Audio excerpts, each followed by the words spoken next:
Film ini dimulai dengan adegan seorang pemuda di tengah hutan yang sedang melakukan ritual untuk membangkitkan mayat yang sudah berusia selama 30 tahun. Saat darah ditumpahkan ke mayat tersebut, seketika mayat itu pun utuh dan hidup kembali menjadi sosok gadis cantik. Setelah melakukan ritual, pemuda itu lalu kabur karena sejak tadi dirinya diburu oleh prajurit kerajaan. Hingga suatu ketika pemuda itu berhenti berlari. Lalu tiba-tiba sebuah pisau melayang mengenai lehernya. Dalam keadaan sekarat, pemuda itu dihampiri oleh sosok pria berbaju hitam dan mengambil sesuatu dari dalam bajunya.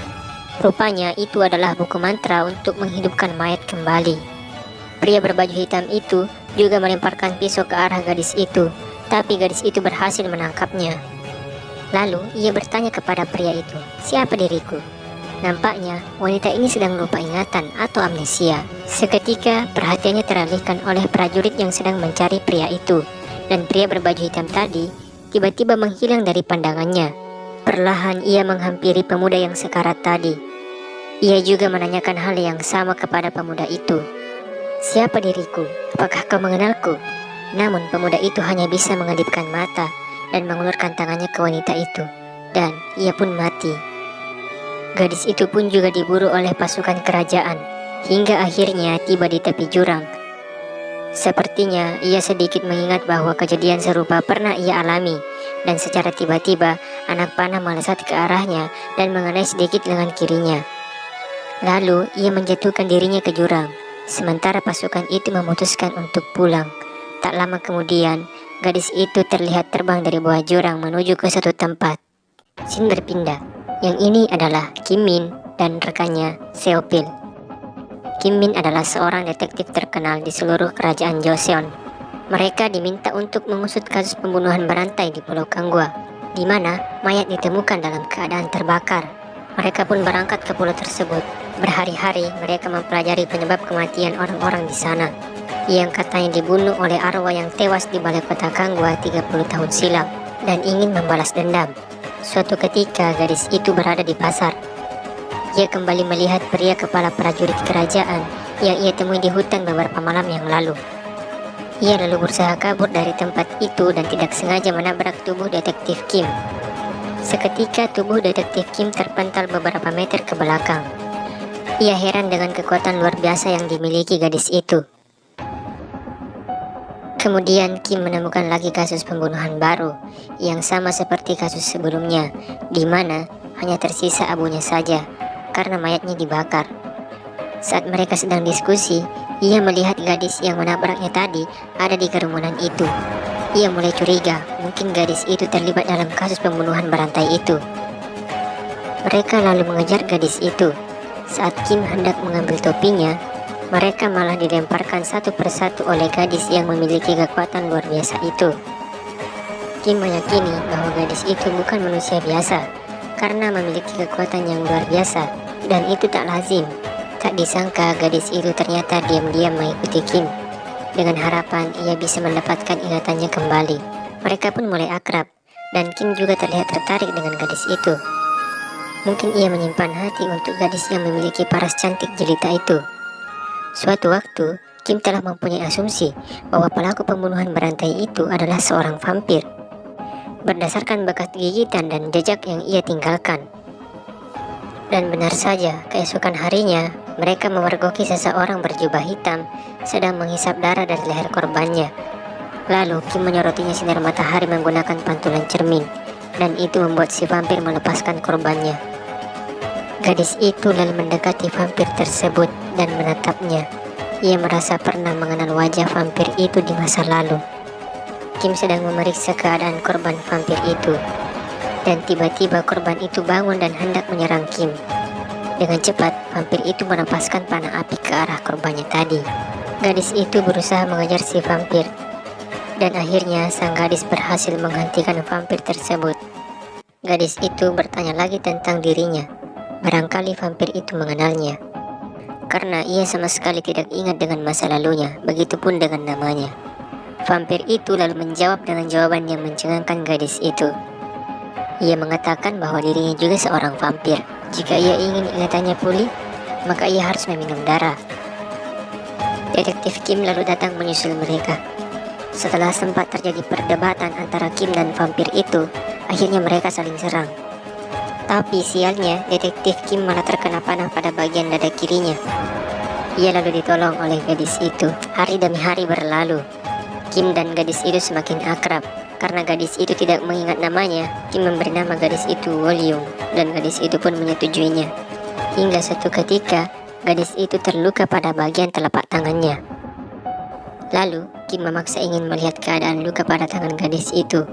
Di sini ia baru mengetahui kalau gadis itu bukan manusia, melainkan vampir. Dan gadis itu pun juga berterus terang tentang naluri dan insting yang ia miliki. Ia mengatakan bahwa dirinya sangat haus ketika melihat darah. Kim lalu balik menimpali bahwa ia yakin kalau gadis itu adalah vampir yang baik dan tidak akan memburu darah segar seperti vampir yang lain. Keesokan harinya, gadis itu kembali bertanya kepada Kim terkait dirinya yang seorang vampir. Ia bertanya mengapa dirinya tidak terbakar oleh sinar matahari dan tidak memiliki taring. Kim memberitahunya bahwa sifat-sifat vampir akan ada padanya saat ia meminum darah, termasuk dirinya yang akan musnah ketika terkena sinar matahari. Singkat cerita, Kim mulai menemukan benang merah misteri pembunuhan berantai tersebut. Seopil mengumpulkan informasi dari saksi hidup di pulau itu, bahwa dulu ada seorang pengawal kerajaan yang sangat setia pada raja, tapi pada akhirnya ia melakukan pengkhianatan. Ia meracuni putra mahkota. Karena perbuatannya itu, mereka dieksekusi di balai kota Kangwa. Penduduk meyakini bahwa arwah dari anak keluarga yang dieksekusi itu bernama Jeong In Yul menjadi vampir dan menuntut balas dendam.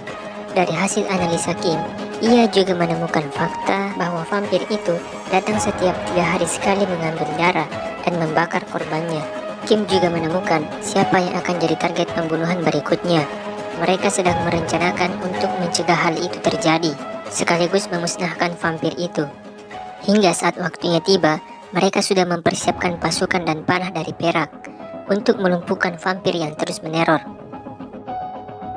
Dan vampir itu pun datang. Tapi dengan kekuatan yang ia miliki, vampir itu dengan mudahnya menghabisi pasukan Kim. Vampir itu lalu masuk ke dalam kediaman yang menjadi target korbannya. Seketika langkahnya dihentikan oleh detektif Kim. Tapi lagi-lagi detektif Kim dibuat tak berdaya olehnya. Hingga saat ia sedang akan menghabisi nyawa Kim, Wolyung datang mengancamnya. Lalu vampir itu berkata, cara matimu tidak jauh berbeda denganku. Dan kamu akan menjadi monster vampir sepertiku kalau saja kau ingat bagaimana kau mati dan siapa yang membunuhmu. Vampir itu mengingatkan Wolyung kembali untuk segera meminum darah agar ingatannya kembali pulih. Ia pun segera pergi dari hadapan Wolyung dan mengeksekusi korbannya. Kim dan Wolyung segera menghampiri korban itu. Wolyung sepertinya kembali teringat dengan kejadian yang pernah ia alami. Ia pun kemudian pingsan. Saat ia sedang terbaring pingsan, ia bermimpi tentang adegan mengerikan yang ia alami saat menjelang kematiannya. Kim yang merasa iba mencoba menyayat telapak tangannya dan memberinya darah agar ingatannya kembali pulih. Tapi Wolyung menolaknya. Ia tak mau menjadi vampir yang mengerikan dan hidup dari menghisap darah orang yang tak berdosa. Rasa ibanya terhadap manusia ternyata lebih besar daripada rasa keingintahuannya terhadap masa lalunya. Keesokan malamnya, ia memberikan surat wasiat kepada Kim yang ia dapat dari saku pemberian pemuda yang membangkitkannya di hutan.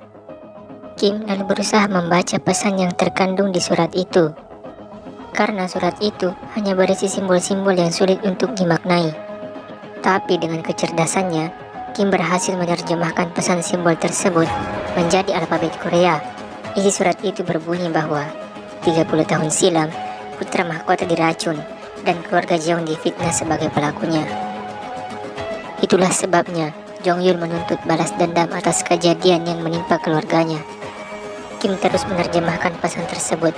Hingga akhirnya terungkap juga nama-nama pelaku yang terlibat dalam persekongkolan yang memfitnah keluarga Jeong. Dan ketika Kim menulis nama terakhir, ia mulai merasa ada yang janggal karena nama depan orang itu mirip dengan nama ayahnya. Sambil terus menulis, akhirnya terungkap bahwa benar, nama itu adalah nama milik ayah kandungnya sendiri. Di saat yang bersamaan, pintu didobrak oleh sekelompok orang. Ternyata itu adalah ayah Kim beserta prajurit pengawalnya. Sontak membuat mereka kaget, terlebih saat Wolyung dan ayah Kim bertatapan. Wolyung seperti melihat wajah muda orang yang membakar dirinya. Pengawal ayah Kim langsung melepaskan anak panah berapi ke arah Wolyung. Dan seketika vampir Jongyul muncul menangkap anak panah itu. Mereka pun menghilang dari tempat itu. Vampir Jongyul membawa Wolyung ke tempatnya. Wolyung meminta agar Jongyul memberinya darah.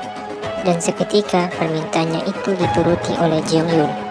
Setelah meminum darah Jongyul, ia mengingat semua kenangannya dulu sewaktu masih hidup. Di sini kita dapat mengetahui bahwa Wolyung dulunya adalah seorang permaisuri putra mahkota kerajaan Joseon. Dan saat itu, putra mahkota berbincang-bincang kepada Kim Shin, ayah detektif Kim, dan Jongyul, bahwa ketika ia menjadi raja nanti, ia akan mengembalikan kerajaan Joseon kepada rakyat. Atau dengan kata lain, ia menginginkan sistem pemerintahan kerajaan menjadi sistem demokrasi, di mana rakyat akan memilih dan menentukan siapa yang berhak memimpin mereka. Tapi, keinginan putra mahkota tampaknya tidak disetujui oleh Kim Shin. Ia takut kalau sistem kepemimpinan diubah, dirinya tidak lagi mendapatkan jabatan sebagai pengawal raja. Sementara Jongyul dengan kesetiaan tinggi terhadap putra mahkota hanya menjawab dengan patuh. Kim Shin yang tidak setuju dengan keinginan putra mahkota mengadakan persekongkolan jahat untuk membunuh putra mahkota dan memfitnah ayah Jongyul sebagai pelakunya. Saat itu keadaan sudah kacau. Jongyul akan ditangkap dan dieksekusi juga. Tapi Kim Shin datang dan menyuruh Jongyul untuk pergi dan mengamankan permaisuri. Belum sempat meninggalkan tempat itu, mereka sudah dikepung oleh prajurit kerajaan. Beruntungnya, Jongyul bisa mengalahkan mereka semua. Namun, prajurit lain masih mengejar mereka. Kemudian, Jongyul memutuskan untuk membawa permaisuri ke satu tempat. Diikuti oleh Kim Shin, ibarat kata lepas dari kandang buaya, masuk ke dalam kandang macan. Berharap tempat itu aman dari kejaran musuh, ternyata tempat itu dihuni oleh vampir, dan Jongyul pun menjadi korban vampir itu. Sebelum mati, Jongyul berpesan kepada Kim Shin agar menjaga permaisuri dan putranya. Tapi Kim Shin berniat lain. Ia ternyata sudah ditugaskan untuk membunuh permaisuri juga. Jika gagal, maka keluarganya akan dimusnahkan. Ancaman itu didapat saat mengadukan rencana putra mahkota kepada Raja Joseon. Ia pun memutuskan untuk menguncikan permaisuri di dalam kapal tua itu agar menjadi korban vampir. Tidak disangka, ternyata sang permaisuri berhasil lolos dengan anaknya dan Kim Shin mengetahuinya. Kim Shin dan prajurit kerajaan lalu mengejar permaisuri. Namun permaisuri sempat menyembunyikan anaknya di semak-semak. Sebelum akhirnya ia dikepung dan dibakar hidup-hidup oleh Kim Shin. Wolyung terlihat sangat meratapi nasibnya setelah mengingat semua kembali peristiwa yang menimpanya. Dan ia juga baru menyadari bahwa pemuda yang membangkitkannya dan sempat ia temui di hutan waktu itu adalah anaknya sendiri yang sudah beranjak dewasa. Lebih menyedihkan lagi, ia melihat anaknya terbunuh di depannya, bahkan ia tak sempat memegang tangannya. Di saat yang bersamaan, detektif Kim sedang mendengarkan pengakuan ayahnya tentang semua peristiwa yang terjadi 30 tahun silam. Ayahnya mengatakan bahwa semua ia lakukan untuk melindungi keluarga dan Kim sendiri, karena ia diancam oleh sang raja. Dengan perasaan kecewa, Kim berkata kepada ayahnya bahwa lebih baik mati daripada mengemis hidup dengan orang lain. Dan mengetahui kenyataan yang sebenarnya, Kim merasa tak ada bedanya dengan seorang vampir yang hidup dengan mengorbankan orang lain. Ia pun juga bersedia membayar semua kejahatan ayahnya saat waktunya nanti. Singkat cerita, malam bulan purnama pun tiba. Saat itu sedang diadakan festival bulan purnama. Dan di sisi lain, malam itu juga adalah malam puncak pembalasan vampir Wolyung dan Jongyul. Sang raja terlihat sangat senang karena acara festival telah dimulai. Tak lama kemudian, anak panah berterbangan dan membuat suasana menjadi kacau. Wolyung muncul di hadapan Kim Shin dengan sebuah panah, namun Kim datang menghalangi. Ayah Kim lalu diamankan oleh pengawalnya. Sementara, Kim yang sedang pasang badan berkata, "Aku sudah lama menunggu, dan jangan ragu-ragu untuk melakukannya, Wolyung. Aku harus mati. Kuharap ini bisa membayar sebagian dosa ayahku terhadapmu." Mendengar hal itu, Wolyung membalas ucapan Kim. Ia mengatakan bahwa ayahnya tidak saja menghilangkan nyawanya, tapi juga nyawa suami dan anaknya. Sementara, dirinya hidup selama 30 tahun dari hasil kematian yang tak wajar. Wolyung pun melepaskan anak panah tersebut. Sambil memejamkan mata, ia mengingat semua kenangannya bersama Kim. Sementara Kim hanya terlihat pasrah dengan semua yang terjadi. Ia pun ikut menutup mata. Karena merasa tidak terjadi apa-apa dengan dirinya, ia lalu membuka mata. Rupanya, Wolyung mengarahkan anak panah itu ke tempat lain. Ayah Kim yang diamankan oleh pengawalnya kini berhadapan dengan Jeong-yul. Pengawal itu mencoba menyerang, namun sayangnya ia tak bisa berbuat banyak. Saat Jeong-yul mendekati ayah Kim, lagi-lagi Kim datang menghalangi. Kim memperingatkan Jeong-yul untuk menghentikan semuanya, dan ia akan menerangkan alasan ayahnya melakukan semua itu. Jeong-yul yang emosi langsung melemparkan pedangnya ke arah Kim, tapi dengan sigap ayahnya mendorong Kim sehingga yang terkena pedang adalah ayah Kim. Kim yang tidak menerima kematian ayahnya berusaha menyerang Jeong-yul dan mengatainya sebagai monster yang jahat. Kemarahan Jeong-yul semakin menjadi-jadi. Jeong-yul sudah menghuluskan pedangnya dan akan membunuh Kim. Namun tiba-tiba ia dihalangi oleh Wolyung. Ia meminta untuk berhenti membunuh lagi karena mereka sudah selesai membalaskan dendam mereka. Tapi Jeong-yul tidak ingin membiarkan Kim hidup. Ia ingin Kim mati malam itu. Tiba-tiba ia dilumpuhkan dengan menggunakan kayu yang terbakar oleh Wolyung. Dengan suara lirih ia berkata kepada Jeong-yul, "Sekarang kita hanyalah seorang vampir yang selalu haus darah dari orang-orang yang tak berdosa. Lagi pula, kita juga sudah membalas dendam, dan ini saatnya untuk pergi." Jeong-yul pun akhirnya tersadar. Seketika ia membalik tubuhnya dan memohon pamit. Saat itu juga, tubuhnya pun musnah. Sementara Kim hanya terdiam heran melihat kejadian itu. Hari sudah pagi, matahari mulai terbit. Menyadari hal itu, Kim meminta Wolyung untuk masuk ke dalam rumah dan berlindung. Tapi Wolyung memiliki kehendak lain. Sepertinya ia juga akan pergi.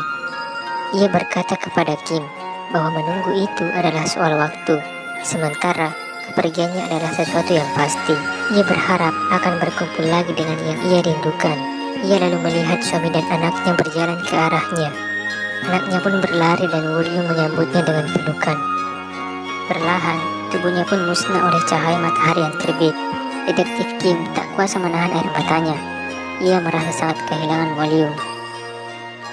Akhirnya, aset Kim Shin disita karena terbukti melakukan kejahatan, meracuni putra mahkota, dan memfitnah keluarga Jeong-yul. Lalu, detektif Kim juga dikenai hukuman mati. Sebulan kemudian, ia dibangkitkan kembali karena banyak masalah lain muncul. Terima kasih sudah menonton video ini. Jangan lupa klik tombol subscribe, like, dan share, serta tinggalkan komen kalian di kolom komentar. Dan sampai jumpa.